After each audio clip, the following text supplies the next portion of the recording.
Hello बच्चों, कैसे हो? आपका स्वागत है त्रिपाण स्टडी सेंटर में। आज जो हम करने जा रहे हैं क्लास 10 एनआईसी बोर्ड का जो है चैप्टर नंबर 25, जिसमें आज हम करेंगे social economic development and empowerment of disadvantage group.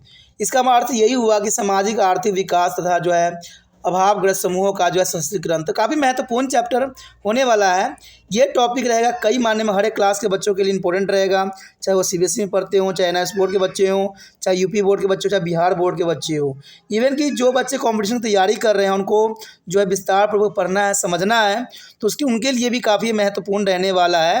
लेकिन आपको पता है कि चैप्टर स्टार्ट करने से पहले एक बात जो मैं सदैव कहता हूं, जिसको आपको सोचना भी चाहिए, विचार भी करना चाहिए और इवन अमल भी करना चाहिए, वो ये है कि जब भी वीडियो देखिए पूरा देखिए, क्योंकि अधूरा जानकारी सदैव खतरनाक होता है। साथ में एक इंपॉर्टेंट बात ये भी रहता है, अगर आप पहली बार वीडियो देख रहे हो तो लाइक शेयर सब्सक्राइब करना मत भूलना, क्योंकि दोस्तों लाइक कीजिएगा तो बनाने वाले का मनोबल बढ़ता है, सब्सक्राइब कीजिएगा तो इससे ये होता है कि जब भी मैं कोई वीडियो डालूंगा उसका नोटिफिकेशन आपको समय रहते मिल जाएगा। और देखिए शेयर का मतलब ये होता है कि आपके थ्रू न जाने किन बच्चों को हेल्प मिल जाए, ये आप भी नहीं जानोगे, इसलिए जो है आप शेयर जरूर करो, ठीक है। व्हाट्सएप स्टेटस पे भी लगाओ। दोस्तों एनआईएस सेंटर जो है कई मानने में बहुत से बच्चों के लिए हेल्पफुल है, चाहे वो 8th क्लास हो, 9th 10th 11th 12th हो, चाहे वो एनआईएस बोर्ड के बच्चे हों, ठीक है, चाहे बीए एमए के बच्चे हो, सभी क्लासों के लिए कुछ ना कुछ जो है त्रिपाण सेंटर में उपलब्ध है। तो इसलिए आपके लिए ज़रूरी है कि आप सब्सक्राइब करके इसको चैनल को जो है सेव कर लो, नहीं तो बाद में अगर रिसर्च करोगे तो शायद आपको ये चैनल प्राप्त ना हो।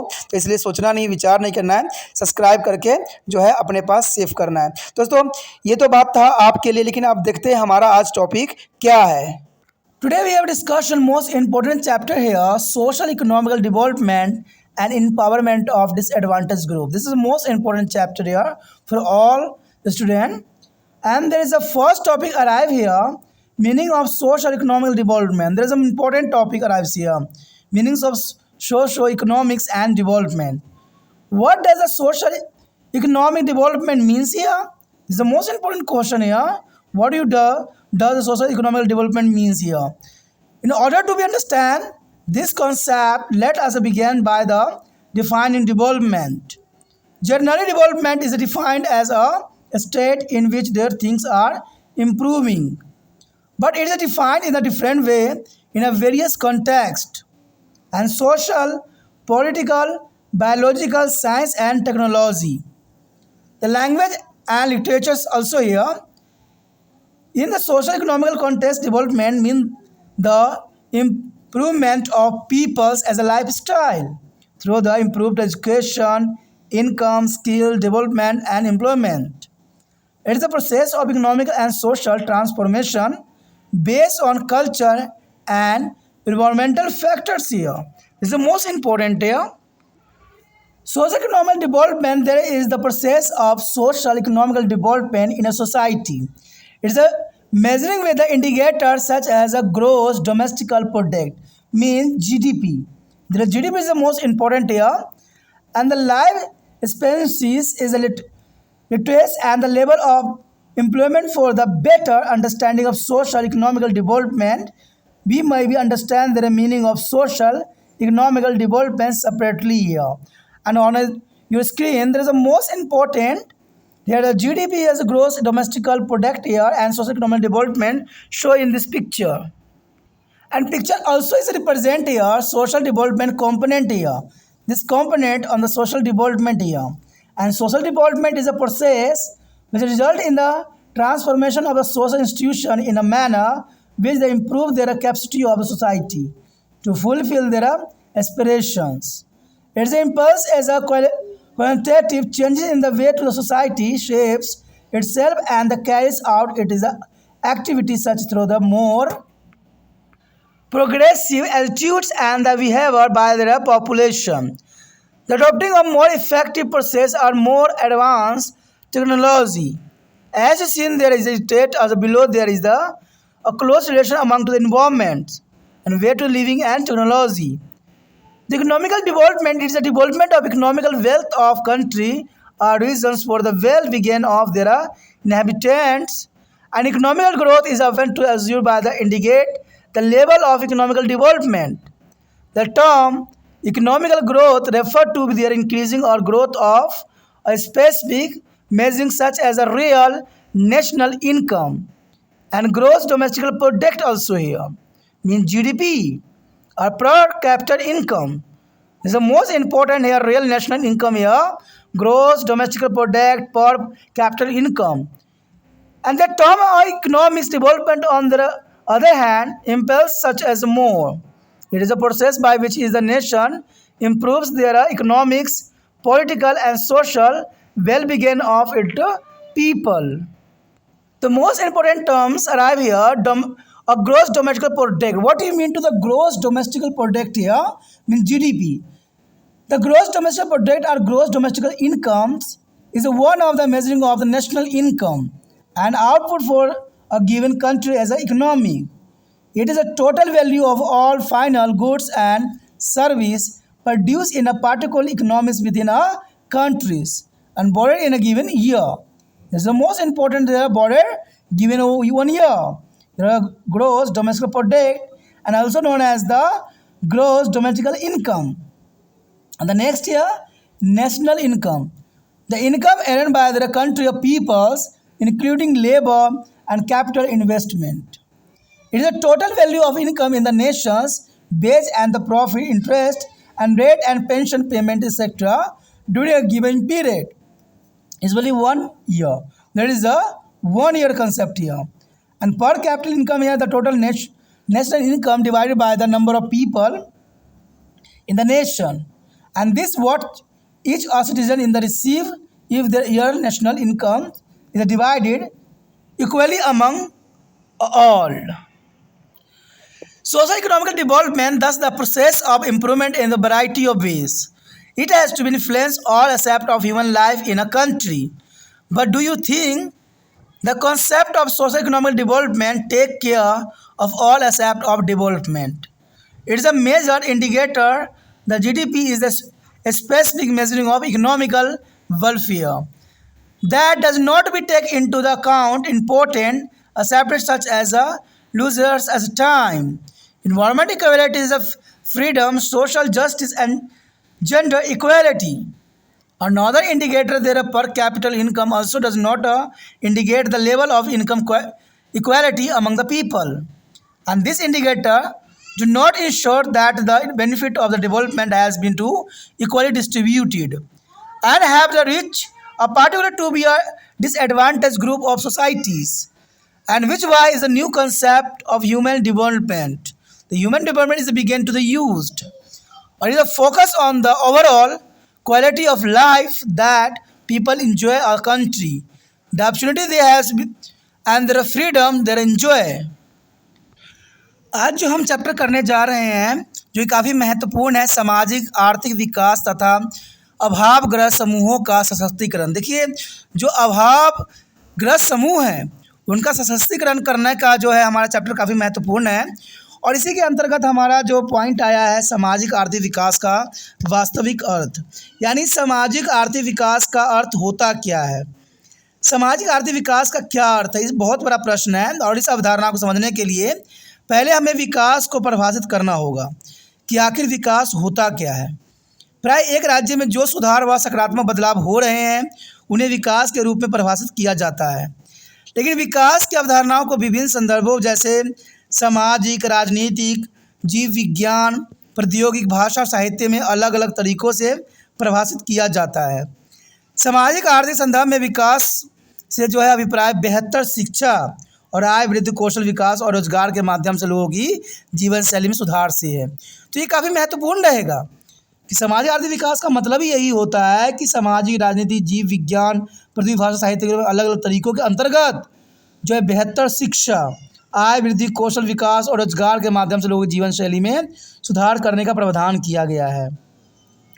और ये संस्कृति और पर्यायवाची कारकों के आधार पर आर्थिक और सामाजिक परिवर्तन क्रियाओं में से जो है सम्मिलित किया गया है। इसे सामाजिक विकास देखा जाए तो वह प्रक्रिया है जो सामाजिक संस्थाओं में परिवर्तन एवं बदलाव कर समाज की अपने आकांक्षाओं को पूरा करने की क्षमता में सुधार करती है।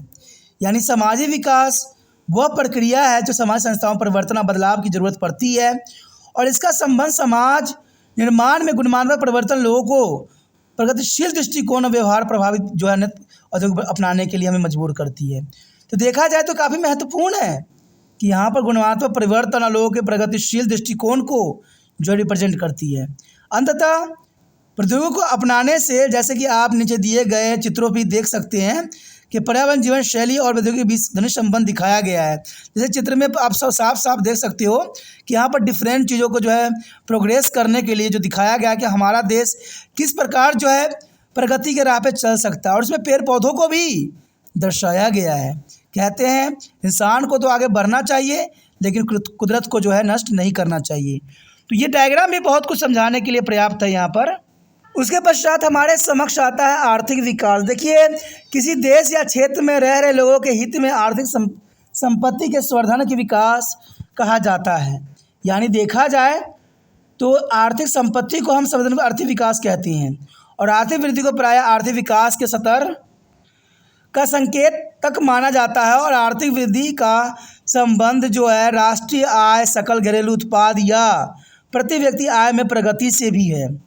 तो ये काफ़ी महत्वपूर्ण है कि आर्थिक वृद्धि का संबंध जो है राष्ट्रीय आय, सकल घरेलू उत्पाद तथा प्रति व्यक्ति आय से भी प्रगति से है। और दूसरी तरफ दीर्घकालिक आर्थिक विकास से अभिप्राय है एक राष्ट्र द्वारा अपने लोगों को आर्थिक, राजनीतिक और सामाजिक हितों को पूरा करना। तो ये कई मानने में काफ़ी महत्वपूर्ण बात यहाँ पर आता है। और इस बात को दर्शाने के लिए तो देखिए हमारा सकल घरेलू उत्पाद का अर्थ क्या होता है, यानी जीडीपी का वास्तविक अर्थ क्या होता है। कहते हैं सकल घरेलू उत्पाद या सकल घरेलू आय, ये दोनों का अर्थ जीडीपी ही होता है। और राष्ट्रीय आय देश की अर्थव्यवस्था के उत्पादन को मापने के कारक है। यानी राष्ट्रीय आय और देश की अर्थव्यवस्था के उत्पादन को मापने का एक तरीका है। और यह दिए गए एक वर्ष में एक देश की सीमाओं के भीतर एक विशेष अर्थव्यवस्था में उत्पादित कुल मूल्य होती है। तो उसे हम घरेलू सकल उत्पाद कहते हैं, जिसको कैलकुलेशन करना बहुत काफ़ी महत्वपूर्ण होता है। और इसे एक लेखा वर्ष के अंतर्गत हम कैलकुलेशन करते हैं, यानी एक वर्ष हमें इसमें लेना पड़ता है। उसके पश्चात होता है राष्ट्रीय आय। राष्ट्रीय आय एक देश के लोगों का श्रम, पूंजी, निवेश सहित प्राय आय है। और यह दी गई अवधि के दौरान एक राष्ट्र श्रम, लाभ, ब्याज, किराए और पेंशन भुगतान को सभी आय का कुल मूल्य लिया जाता है। ये भी राष्ट्रीय आय भी एक वर्ष के अंतराल के अंतर्गत कैलकुलेशन होती है। उसके बाद है प्रति व्यक्ति आय। कहते हैं कुल राष्ट्रीय आय को कुल जनसंख्या से विभाजित कर प्रति व्यक्ति आय प्राप्त की जाती है, और ये काफ़ी महत्वपूर्ण है। अब देखिए, प्रति व्यक्ति आय और कुल जनसंख्या, अगर मान लीजिए कोई व्यक्ति जो है करप्ट है और धन को छुपा रखा है और वो रिप्रेजेंट नहीं हो रहा है सरकार के अकॉर्डिंगली, तो जनरल सी बात है प्रति व्यक्ति आय जो होगा बहुत ही कम जाएगा। और आपको पता है भारत में प्रति व्यक्ति आय बहुत ही कम है, 64 रुपये के आसपास है, जो कि काफ़ी दुखदायक परिस्थिति को यहाँ पर रिप्रेजेंट कर रहा है। कारण क्या है कि सारे पैसे जो हैं छुपे हुए हैं, बड़े बड़े जगहों पर रखे गए हैं। तो इसलिए जो है ये भारत के आय के रूप में रिप्रेजेंट करना संभव नहीं है, और भारत के प्रति व्यक्ति आय बहुत ही कम है। ये मत समझिए कि भारत में पैसों की कमी है, भारत में पैसे में बहुत है, लेकिन ये पैसे जो है किसी एक जगह ही सिमट के रह गई है, जिसके कारण प्रति व्यक्ति आय जो है बहुत ही निचले स्तर पर है भारत में। और यह आय है जो वार्षिक राष्ट्रीय आय सामान्य रूप से सबके बीच विभाजित करके प्रत्येक व्यक्ति को प्राप्त होती है। यानी प्रत्येक व्यक्ति इसमें सम्मिलित होता है, जिसको इस आय के अंतर्गत आता है। तो बहुत काफ़ी महत्वपूर्ण यहाँ पर टर्म था। उसके पश्चात हमारे समक्ष आता है सामाजिक आर्थिक विकास। देखिए, सामाजिक आर्थिक विकास भी काफ़ी महत्वपूर्ण है, और इस प्रकार विभिन्न आयामों में सुधार की प्रक्रिया भी सम्मिलित है। और यह देश में मानव जीवन के सभी पहलुओं को काफ़ी प्रभावित करती है। यानी देखा जाए तो यह देश के मानव जीवन के सभी पहलुओं को काफ़ी प्रभावित करती है। लेकिन क्या आपको लगता है कि सामाजिक आर्थिक विकास की अवधारणा विकास के सभी पहलुओं का ध्यान रखता है? शायद हाँ भी और शायद न भी। और इसके प्रमुख संकेत जो हो सकते हैं सकल घरेलू उत्पाद यानी जीडीपी के आर्थिक कल्याण के एक विशिष्ट उपाय है, लेकिन यह अवकाश के समय पर्यावरणीय गुणवत्ता, स्वतंत्रता और सामाजिक न्याय एवं लैंगिक जो है समानता जैसे महत्वपूर्ण पहलू पर ध्यान नहीं देता है। यानी देखा जाए सकल घरेलू उत्पाद जो है पर्यावरण की गुणवत्ता हो, स्वतंत्रता हो, सामाजिक न्याय हो, लैंगिक समानता हो, इन सब बातों से जो परे हैं, यानी इन बातों पर वो ध्यान बिल्कुल ही नहीं दे पा रहे हैं। यानी जब हम एक कैलकुलेशन करते हैं तो इन चीज़ों को हम सम्मिलित नहीं करते हैं, चाहे जो मर्जी हो। एक अन्य संकेत प्रति व्यक्ति आय भी लोगों के बीच आय की समानता का संकेत नहीं है, क्योंकि इन संकेतों में ये सुनिश्चित नहीं होता है कि विकास का लाभ सामान्य रूप से वितरित हो रहा है और विशेष रूप से समाज के वंचित तक पहुंच रहा है या नहीं। तो देखा जाए, मैं जैसे पहले ही कह चुका हूं कि अगर धन जो है करप्ट के रूप में है, करप्शन में है, यानी आप छुपा रखे हो घरों में, तो जनरल सी बात है उस पैसे कैलकुलेशन नहीं हो पाएगा और ये प्रति व्यक्ति आय नहीं बन पाएगी। तो इन सब कारणों से भी भारत जो है पिछड़ा हुआ काफ़ी लग रहा है और कहते हैं भारत कब विकास करेगा इसका निर्णय लेना संभव नहीं है, क्योंकि जब तक ये करप्शन रहेगी हमारे समाज में तब तक जो है समाज के कारण भारत विकसित नहीं हो सकता। क्योंकि जनरल सी बात है प्रति व्यक्ति आय जो है 60 रुपया से भी कम हो तो ये बहुत दुखदायक परिस्थिति को जो है पैदा करती है और ये तब आगे बढ़ सकती है जब भारत से करप्शन जो है दूर किया जा सके। और यही कारण है कि मानव विकास की एक अन्य अवधारणा का प्रयोग किया जा रहा है और यह देश के लोगों के जीवन की गुणवत्ता, आनंद, अवसर और स्वतंत्रता के लाभ पर काफ़ी जोर देगा। तो ये काफ़ी महत्वपूर्ण है कि यहाँ पर देखा जाए तो भारत के लोगों के लिए ये तभी संभव हो पाएगा जब हम जो है सही मायने में जो है देश की भलाई चाहेंगे, और ज़रूरी भी है, तभी जो है भारत के जो है सकल घरेलू उत्पाद की गुणवत्ता बढ़ेगी।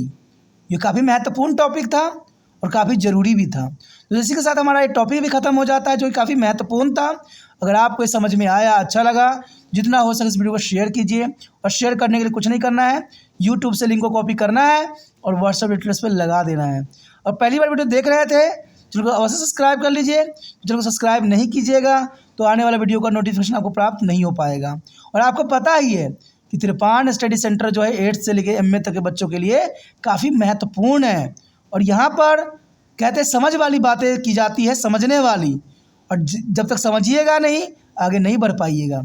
इसे सोचिए नहीं, विचार न कीजिए, चैनल को सब्सक्राइब करके अपने मोबाइल में सेव कीजिए।